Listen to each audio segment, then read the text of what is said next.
First up is approval of the agenda with a adjustment. As you can see under call to order, it has JC underbody blades. We'll move that down to item G, which nobody can tell me what the new agenda item is unless it was to be that. It's underbody blades. Yeah, now it is. So with that, we'd be looking for approval of the modified agenda. Motion and support. All those in favor signify by saying aye.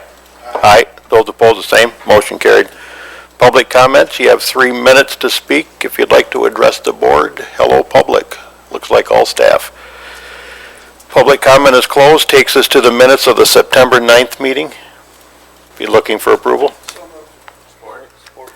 Motion and support. All those in favor signify by saying aye. Aye. Those opposed, the same. Motion carried. Takes us to appointments. We have one committee with 3 appointments. Community Corrections Advisory Board, City Council, it's a vacant seat. Applicant is Colleen Sullivan. Circuit District Court Probation, it's currently held by Megan Powell, who appears to have not reapplied, and Richard Dace is the applicant. And the service area is Chad Sirk being the applicant. And if there's no nominations from the floor, we can do them in one fell swoop to recommend them to the full board if the committee is so inclined. Okay. Motion, is there support? Darius, supported. All those in favor signify by saying aye. Aye. Those opposed, the same. Motion carried. Takes us to the sheriff's renewal for the jail medical services agreement for 12 months with ACH. Under Sheriff Kuhl. Good morning. Good morning, Commissioners, Mr. Administrator. Before you this morning, I have a request to engage or to sign a add-on to the current agreement. This would take us for another year from December 1 of 19 through December 1 of 2020, at which time I would anticipate going back out to RFP next year to see what other bidders are out there. Advanced Correctional Healthcare is our current provider. As you can see in the colorful PDF that was in board docs, it has what our current annual pricing is and what the new effective annual pricing would be. Obviously a very small increase, 1%. Typically in the past, in the contract, the increases had been contained to either the cost of inflation or the consumer price index. We always typically kind of hit on the high end of those. So obviously 1% contains it well within our budgetary abilities. So the total jail medical budget, which includes some things outside of this, is about $640,000 for this fiscal year. So obviously it covers that contractual agreement and then the other health care costs that we have outside of that, which would be hospital visits and things of that nature. As far as Advanced Correctional Healthcare's actual service on site, we've been very happy with them. It was a little bit of a road in the beginning to get their staff situated, things like that. For the last few years, they've been kind of humming along. They are a pretty good asset. Files, intakes, medical screens that were required to have done within a certain time frame by Department of Corrections have all been completed and done in good order. So we are very happy with their service, but obviously at the end of this contract, it'll be time to go out to RFP to see what other bidders are out there. When we went out to RFP last time in 2015, they were actually the only bidder that was able to provide all the services. We had a number of bidders provide parts of the contract that they wanted, but no one was able to provide the full medical services within the jail, which is what was required in the RFP. I don't know if there's any new providers out there that can do that, but we would find that out obviously next year. Chris, just 2 questions for me. One, I think you had discussions with HFA. They initially indicated an interest but decided not to make it.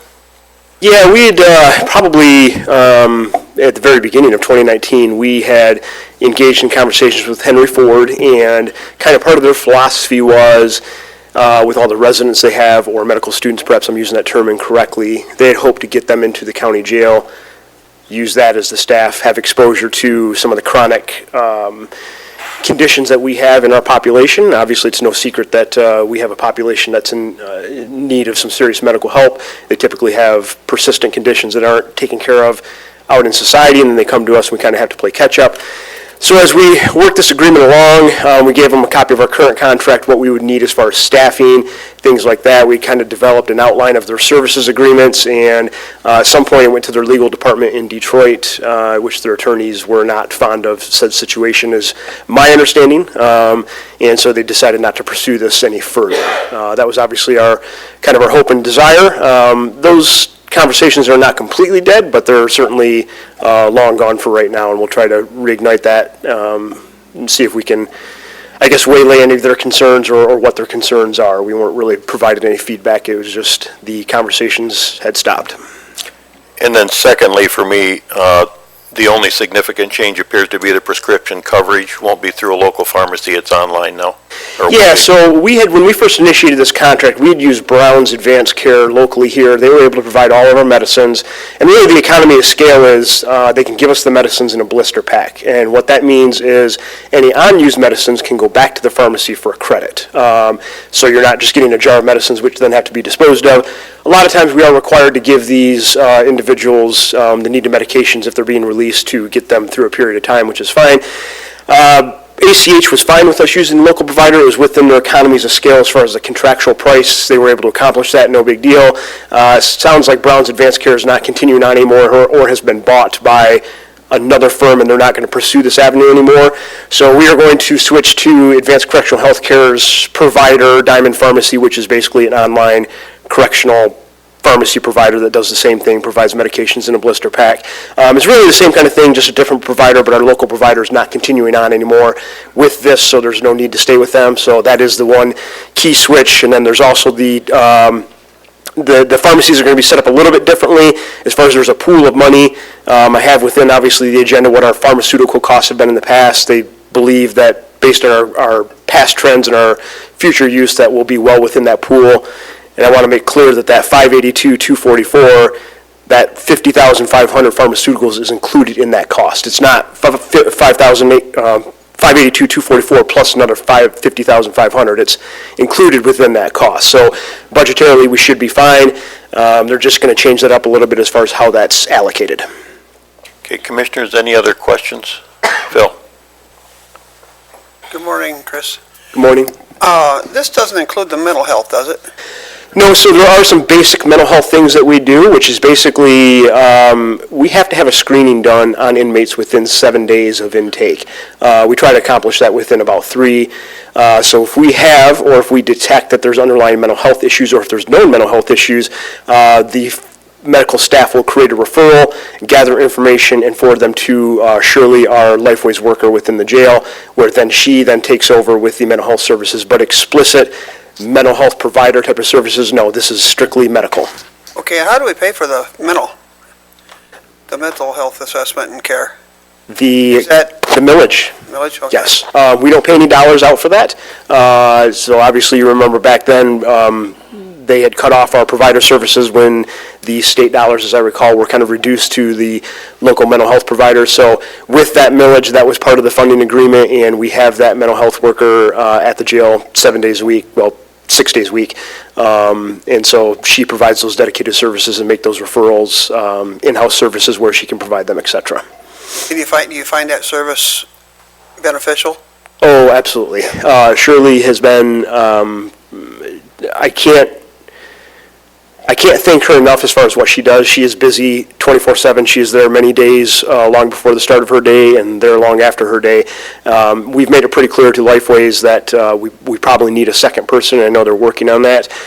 We have some additional staff up at Chandler Road courtesy of Lifeways, but there's a lot of need as far as inmates wanting to talk to Shirley, and a lot of times she's able to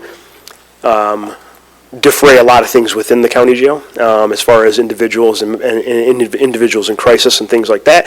So she has really been a huge asset for us and a huge asset for the jail, and we have made that known to Lifeways that she's awesome. She does a really great job and really cares about her job and really cares about the inmates. I can't say enough about her. Thank you.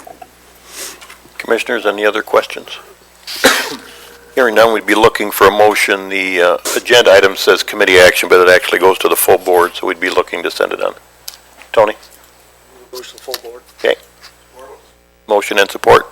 All those in favor signify by saying aye. Aye. Aye. Those opposed, the same. Motion carried. Thanks, Under Sheriff. Thank you.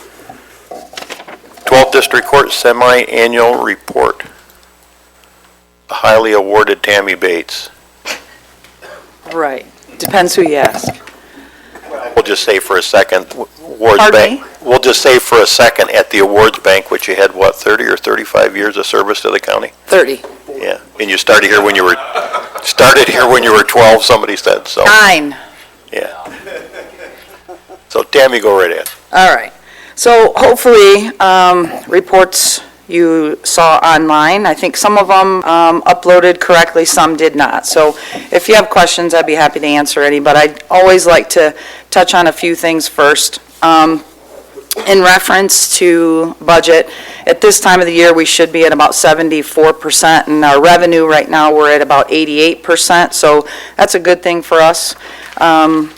And expenses, we're right on task at about 73% for that. So very happy with the way that our budget is turning out this year so far.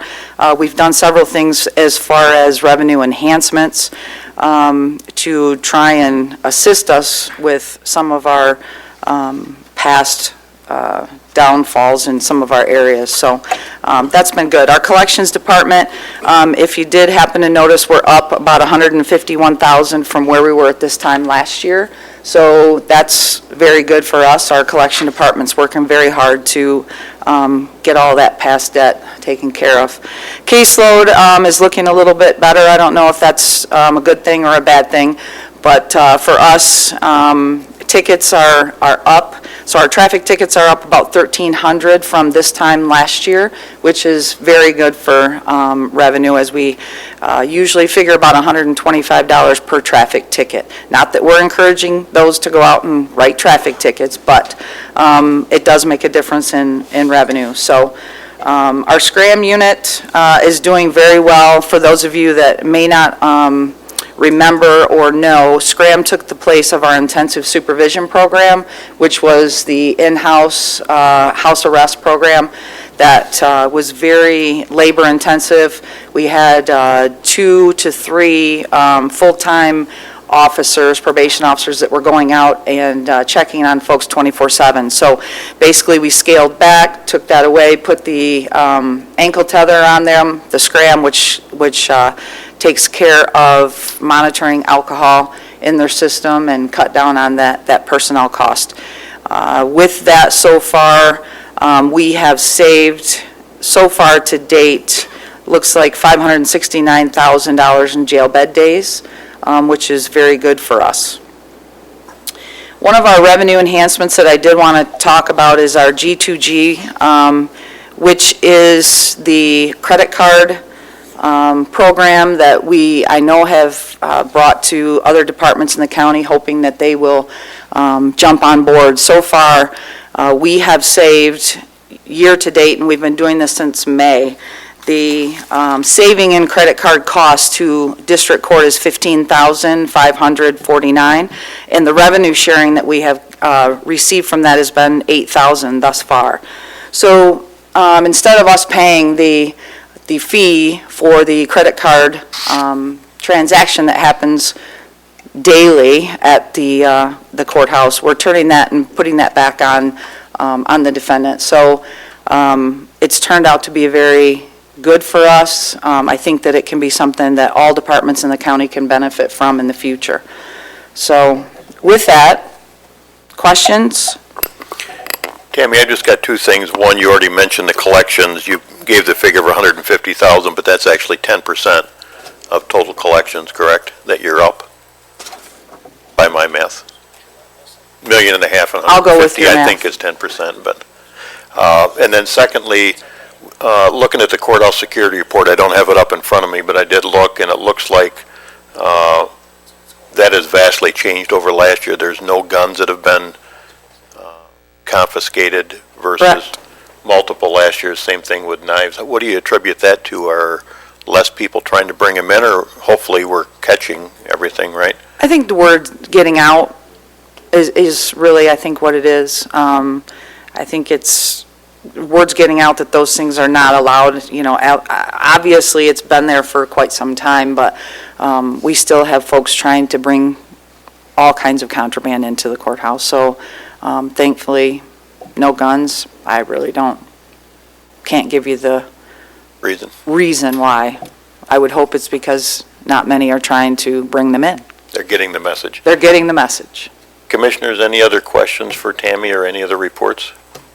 I have a question. Corey? Morning. Morning.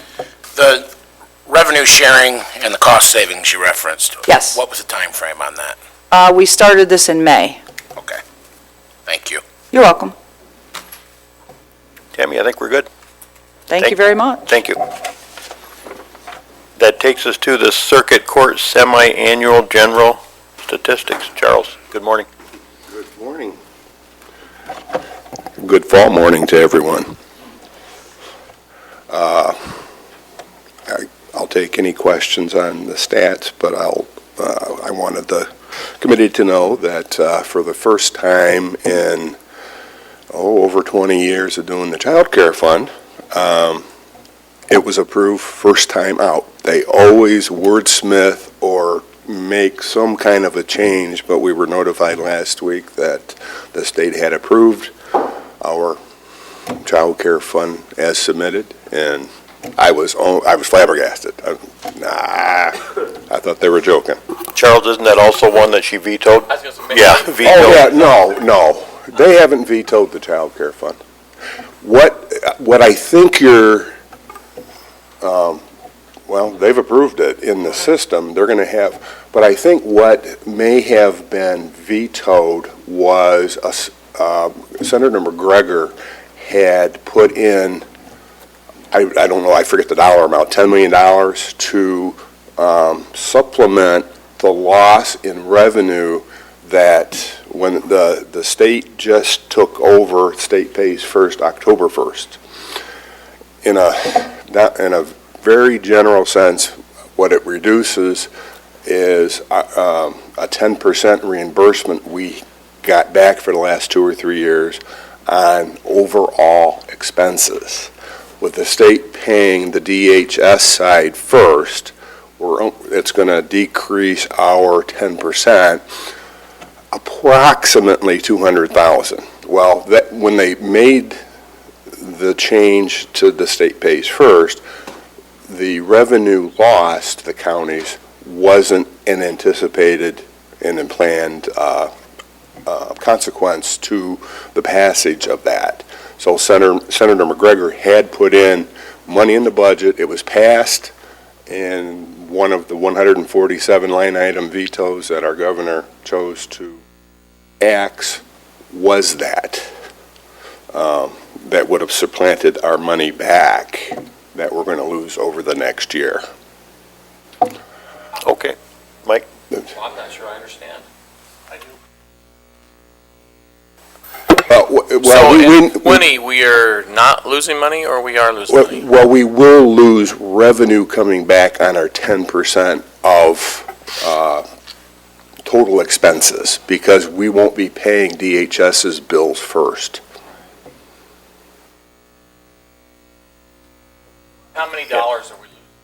Well, it's going to depend on ultimately what we spend, but we initially, when we were doing our budgets and talking with Cecilia, Teresa Bunch is our, financial person with the child care fund, and we estimated about $200,000. Okay. To be clear then, you're saying, if I heard you correctly, Yes. that our budget will be $200,000 less. We'll have $200,000 less, Less in revenue when, but will we have $200,000 less in expenses too? No. Well, then we're losing $200,000. yes, Okay, thank you. yes, okay, Okay. okay. Charles, back to your numbers, the first page of the report, it looks like from 18 to 19 anyway, the numbers are down in every category. Well, most categories anyway. Well, caseloads fluctuate. If you go back into prior years, they're about, almost 5,000, goes up, goes down, goes up, goes down. And it's just Something you can't anticipate. something you can't anticipate. I had my family court fall conference last week, and we use Ben Boykin, who is a lobbyist for the family administrators, and Megan, and I forget her last name, from MAC. Those two work together pretty closely, but they come to our conference and kind of update us on things. And one of the things that they were talking about was to raise the age. They said it was still very active versions have been passed in both the Senate and the House. One of the main differences is how they pay for it. MAC and our group favor the House version because we think it gives us a little bit more money and opportunity for an increase in the 50% over a few years. But the Senate's pretty locked into what their version is, and so numbers haven't really been attached to it yet. So with the stalemate between the governor and the Senate, any supplemental budgets look like they're going to be on hold for a while. So I don't see that moving, but it's still, both versions still have, if if they pass it sometime during this legislative session, October 1st of '21.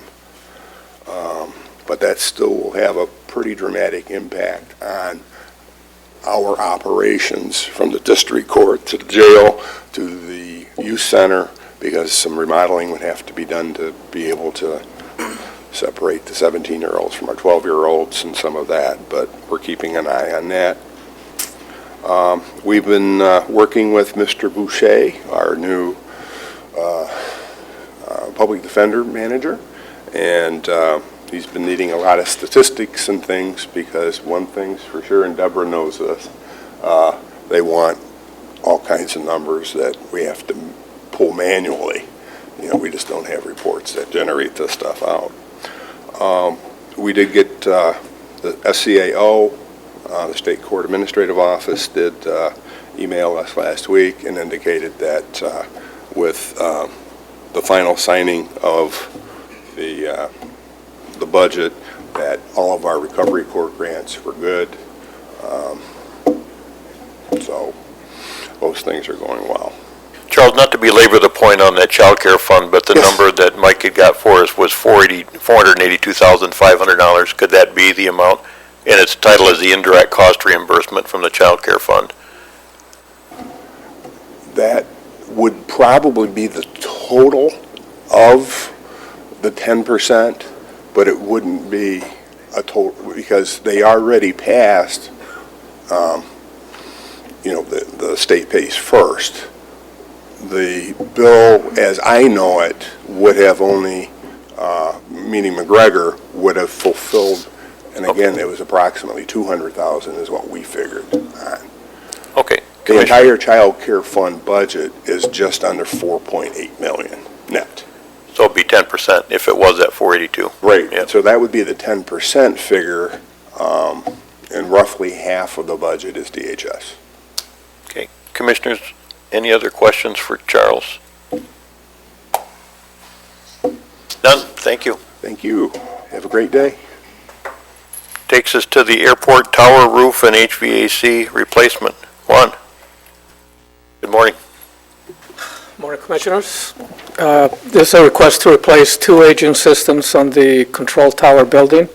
Both the roof and the HVAC system are 1980s or prior vintage, and we've been having problems usually every year. Last year, we had a major leak on the roof. We had county facilities stop by and evaluate, and they went ahead and they recommended emergency repairs for last year, and then new replacement for this year, so it was included in the budget. And so we're hoping that we can get this taken care of. Any questions? So Juan, 3 bids, McDonald Roofing is what you're recommending, and just doing the math, about $43,000 looks like. That's correct. Any idea why the spreads are so wide on the quotes? Not really. We had the same exact requirements, and they came back. Facilities has worked with McDonald Roofing before, and they recommended that. The new roof will hopefully resolve the issue with drainage that we have on the roof right now, where we have continuous standing water, which eventually starts seeping in and that causes damage on the 3rd floor of the roof. So one of the major issues is we're going to have the roof at the correct slope so it can drain appropriately. But, yeah, I'm not sure why such a disparity in the bids.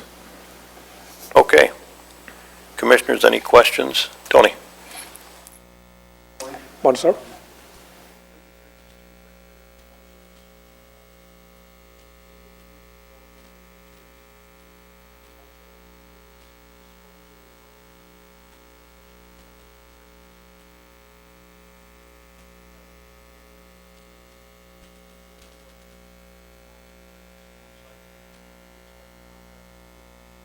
We're expecting the contractor to do it, and it's a good question to ask facilities. I'll find out exactly as to what's going to happen with the removal. I know that we're obviously going to need a crane to come in and remove the HVAC and the roof, and same thing to put it back on. So I talked to one of the contractors for the roof and McDonald Roofing, and they did say they were going to remove everything. I'm not sure on the HVAC. I need to find out on that one. All right, it's just in their detailed breakdowns of what they are providing. Neither of them is providing removal of the demolished materials from your site. Roofing contract, he specifically states in there that his price does not include any local building permits.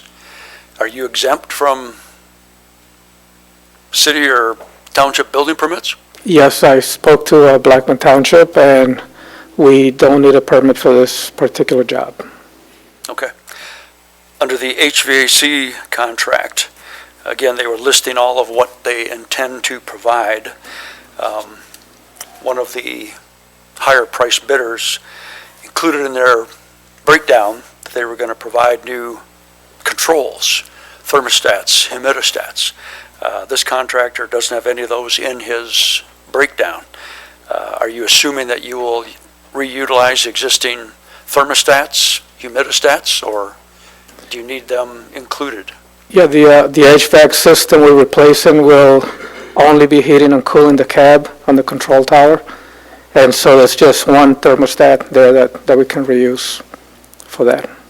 So you're going to reuse the existing thermostat? That is correct. Okay. That's all I had. Thank you. Thank you. And Tony, if I can, on McDonald's, if you look under roof preparation, it says the existing roof and insulation will be removed from the deck and disposed of properly off-site. I don't know if that is what you were talking about, but it's on the very first page of their quote. Dave, Yes, if I may. Steve? Also, I need to make Tony aware that the county went through with Honeywell and put through all new control systems, and Honeywell is at this time still managing our system for cost savings and analysis, and so they would have control of those wall mounts and temperature gauges and everything like that for the system.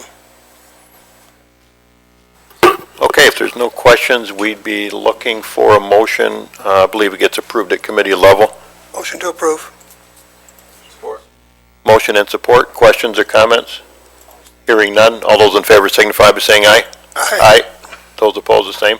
Motion carried. Thank you, Juan. Thank you.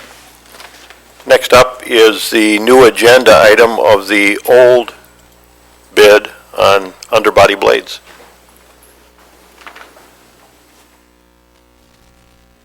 Morning. Good morning, Commissioners. Basically, we've learned that the single bevel blades were not available through the vendor, as was promised, actually. We were very clear in the bid documents. And so what we need to do is move to the newly recommended vendor, St. Regis, and hopefully we can move forward, but I'm happy to take any questions. We thought it was best to come to you in full transparency and request the award by resolution. Chris, it looks like it's about $12,000 or $13,000 more than the original bid. That's correct. Has there been any cost to the county, or will there be by having to delay this, or, well, obviously switching, it's more expensive, but is there anything we could recoup from them? Possibly, if you'd like us to explore that, we could. I can talk with Administrator Overton and talk with our legal counsel about that. We do Well, if want there's to. been a cost to us, I mean, Not yet. We haven't incurred any cost other than the upcharge with having to go to the other vendor. Right. So, and it was clear in the original bid that they bid on, correct? correct. Okay. But But when we placed the order, they said, oh, wait, we don't have single bevels. And we were like, well, that's what you bid, and here we are. Well, but if I read through the documents, they actually do make them, they're just not making them yet, correct? Correct. And They they have wouldn't them in have them in stock. time for us. Right, that's correct.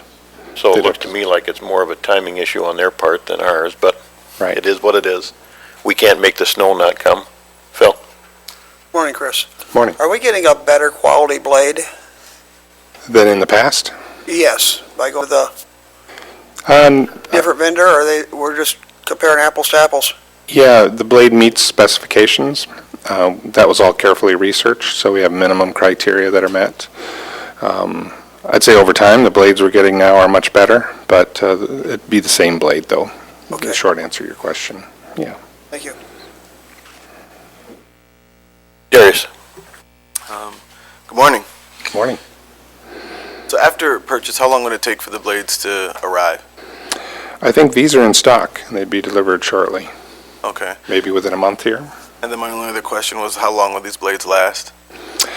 We go through a lot of blades as we scrape the roads, so this would be a supply for this winter season, for sure. Just this season? Yeah. Okay. Each year we make a purchase. Okay. Sometimes we have leftovers, which help us in the following winter.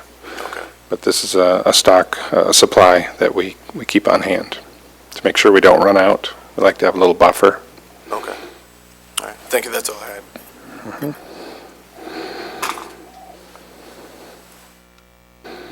Okay, any other questions for Chris?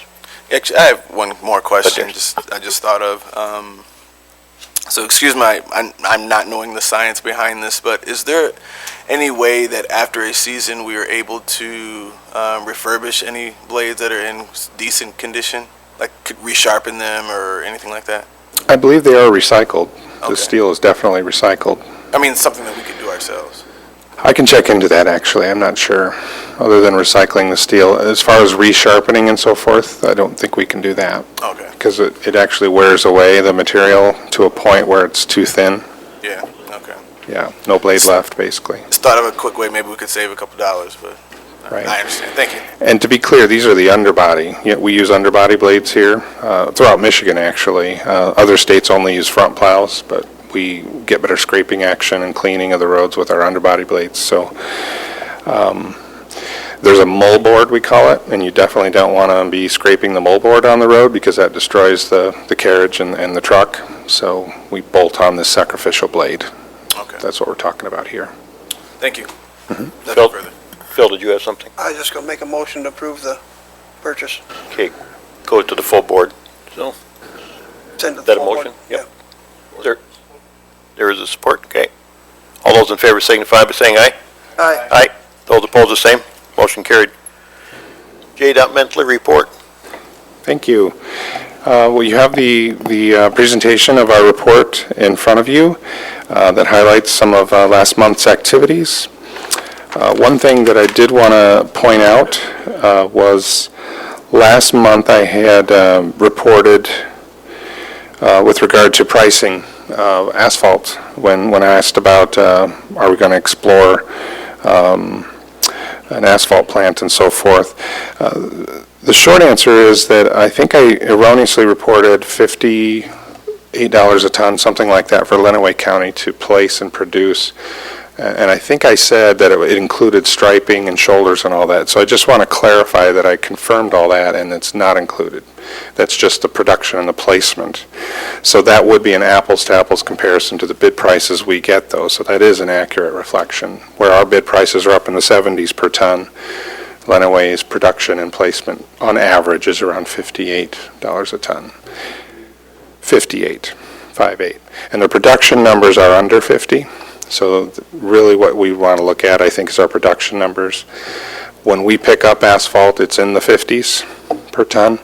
So we're looking at about a $10 a ton differential between what we pay when we pick up versus what Lenawee can produce.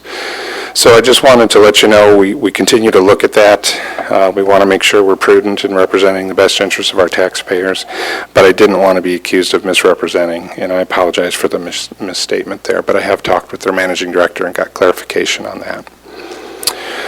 We're also talking with Cass County to find out their pricing as well. because they also own an asphalt plant.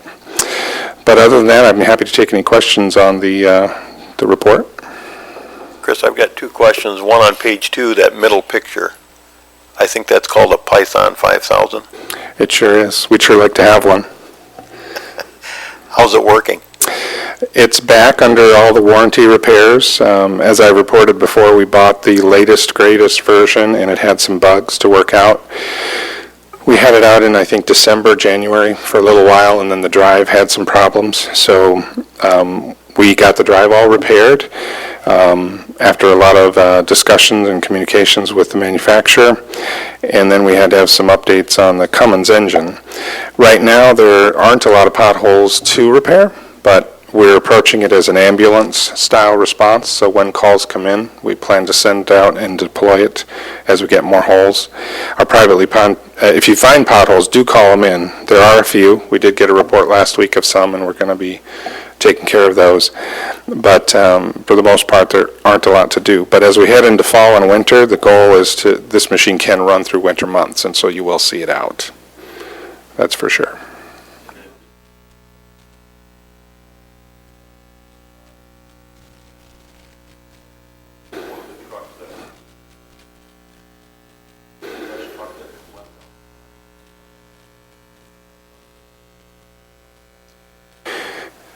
It's an issue we're having in our carports, actually. I'm not sure exactly what vehicle this picture is from. It doesn't say, but I am aware of some rodents getting into our engineering vehicles that park in our carports. So we're looking into some pest control options, and the long-term plan was not to put those inside of a building other than the carports. In fact, we've dedicated the carports just to engineering vehicles with their fleet. But it's a very good question. I can find out if that was another vehicle and if we have additional issues elsewhere.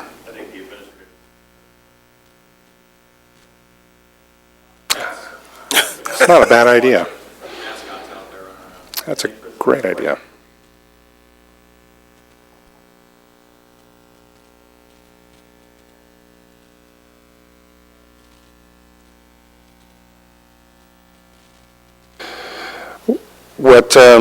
What we've learned is that all of the new money that had been talked about and proposed has been cut, but the money that's in the approved budget for JCDOT is all preserved. So thankfully, we only planned on what we felt was fairly certain coming forward. So bridge grant money had been removed, new bridge grant money had been removed, and approximately $2 to $3 million for us this coming year as extra money for projects was removed.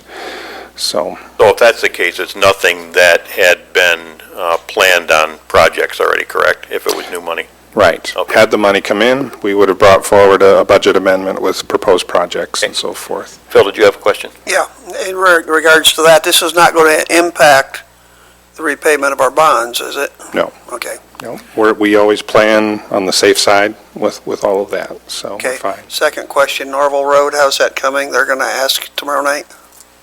We'll get you details, but my understanding is the paving has yet to be finished here shortly. So I think the base course is all down, right? We're just waiting for the final lift. Okay, so we're talking probably November 1st still? Yeah, it'll be this month is my understanding, last I knew, but I'll get you confirmation. The right. township meeting tomorrow night, Actually Wednesday night. Wednesday night? Okay, we'll get you an email with an update. Thank you. That's all I have. Darius? Just one quick question. On page 14 of your presentation, just kind of talking about the Northwest Schools signal study.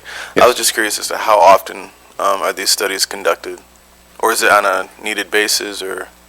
Yes, it's as needed. This has been an ongoing, long-term problem with Northwest Schools, and we recently, after some study, decided that a signal would be the best option for them, especially as they continue to get student enrollment up at that particular facility. So how often? Gosh, once every few years, but we always coordinate with our schools as needed on various issues, whether it's pedestrian crossing. We've put up signs for other schools, like with the new flashing style pedestrian crossing signs that have the LED surrounding. I think there's one in the southeast part of the county. Yeah, I've seen it. We've piloted various things So yeah, we coordinate closely with our schools Okay. as needed. Thank you, that's all I had. Tony, did you have a question?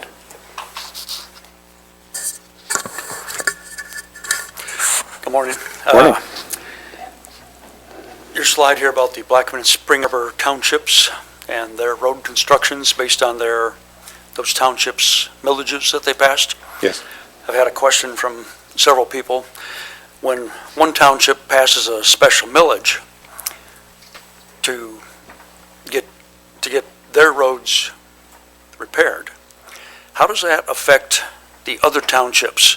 Where were they in your priority list of when they should get reconstructed as these were? When one township does this, does that push other townships down the schedule farther? You've only got a certain amount of machines and you can only do a certain amount of work per year. So it seems to me if one township is finding extra money and thereby capitalizing on your machines and staff, what's happening with the other townships? The short answer is that we're open for business for all 19 townships. When we get into a capacity issue, we have discussions, and it really just involves juggling schedules. Right now, we've not turned away any projects from any townships. We haven't had to. We might have had to, tell them, okay, you're going to be after XYZ projects, or we're going to fit you in the middle between some others, that kind of thing. The real answer is it boils down to money. Our local match policy requires, if any township wants construction of a local road, we have to have a 70% commitment of funds from the township. So all 19 townships talk with our project managers to arrange projects, and as long as they have the 70% funding, they get in the schedule. And if for some reason we can't get them in this season, like we've had some inquiries here lately, it's just too late for this year, so we talk about next year and where they'll fall. But we've never said no. As long as the 70% funding match is provided, we slot them in. That's the controller. It's not scheduling. We're not bottlenecked on scheduling right now as much as we are on money, if that makes sense. So 3 townships have come forward with a full-blown 70% match. They're on 3-year programs. We're staggering that work, but in no cases that I'm aware of have we said, no, we can't do your projects because we're too busy with these 3. In fact, we just contract out if necessary to get it done. So our goal is to improve the local roads and the county roads throughout the county as expeditiously and in the highest quality fashion as we possibly can. So the sooner the better, in our opinion, because we don't want to waste money patching potholes and taking care of bad roads. We'd rather have improved roads and better roads, if that makes sense. Okay. And then another question from my townships. Gravel roads, several of them are through road plowing. The ditches are no longer ditches, they're now a berm. Yeah. Got some photos of, and some statements that, yes, you did go out and add gravel to some roads that we had talked about that were in poor condition. Anything scheduled to do deberming on these roads? Because they're still going to, even with the additional gravel in the low soft spots, when the ditches are now berms and the roadway is the low area, you got any of those gravel roads scheduled for deberming? If we're aware of problems, we can definitely get them in the schedule. Now, I said we hadn't turned away any projects. Are we behind on some maintenance activities? The answer is yes. We're behind on brushing. Clearly, when you drive around the county, that's a decade-plus-old problem that all counties are facing, that they got behind on when staffing was cut and so forth.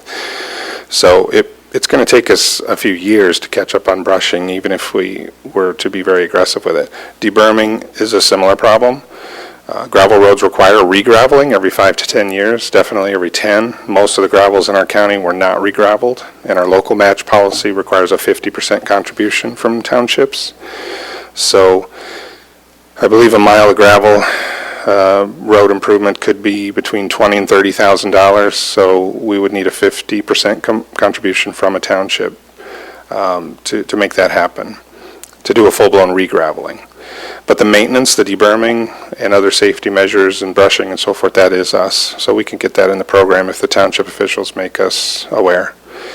When you talk to them, ask if they're talking with our project managers, because that communication is vital. If they're feeling like they're not taking care of the roads, we need to hear from them. We do try to reach out periodically, but maybe the communication is broke down. And if they're hearing, no, we're not going to do it, then I would like to know that, and I'll find out what's happening. Should contact whom? There are two project managers, Sean Sirk and Jim Cole.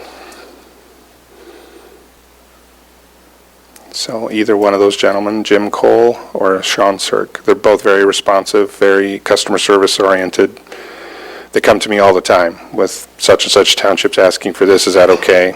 We have dialogue very frequently. Okay. I'm not So. certain if they have called your Sean or Jim, but Right. they're calling me. Yeah, so those are the people you should just direct them to us, and we'll keep you in the loop if you'd like to be included. But, yeah. A lot of times we find out that we haven't heard from the township, and then they're upset. So we go and meet periodically and regularly with all of them. We like to. Some townships are more responsive than others in regular communications. Okay, I will get back to those townships and make sure they do call. Thank you. Thank you. Bradley? Kind of go along with that, you and some of your folks, your engineers, play a big role in going to the township supervisors meeting every month, which allows them the opportunity to Right. get questions and answers there too, so. Some don't want to see us every month, so we don't go. But if they say, hey, we need you, we have an issue, we have some questions, we're there. Yes, We absolutely. send somebody. That's good. I have a question. You referred to about a $10 savings from buying the asphalt. You know approximately how many tons a year that we purchase asphalt from the asphalt manufacturers? I can get that breakdown. For fear of misspeaking, I want to make sure I'm accurate. I can get you some numbers. It's a lot. It's a lot. And even if we had a plant, we would still buy a lot because we have that kind of volume of work. If we were to explore something there, we're looking at baseline. Even 2-3 years ago when we were looking at it, it's just a baseline production so that we can control our schedule, we can keep things rolling, control our quality, we can do some experimentation. The waste plastics we've been talking about, that is still stuck with DEQ channels right now and some coordination there. The freedom to control, also risk mitigation on pricing. That you kind of control your pricing. If a project is bid too high, if the pricing's too high, you're controlling the risk of elevated pricing and so forth. Where I was going with that, Chris, is that $10 a ton, I wondered how far that would go towards a mixer. Because with the flowboy trailers and the oil tanks, you're almost there. It's a good question. It's a good question. Can't ballpark. The tonnage, pull up. I just need a calculator. Several $1 million worth at $60, $70 a ton, depending on which contract we're looking at. So Hold on, I got my calculator up. it's a lot.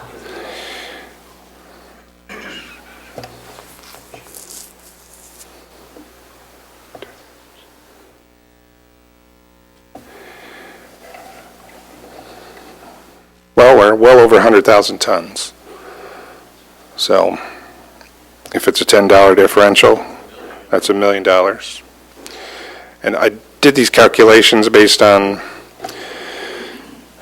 back a couple of years ago that I'm dusting off and going through now. I think I projected then a plant could pay for itself within a 2 to 3 year period. It's a compelling case, but again, we're looking at a hybrid approach here with more of a batch plant.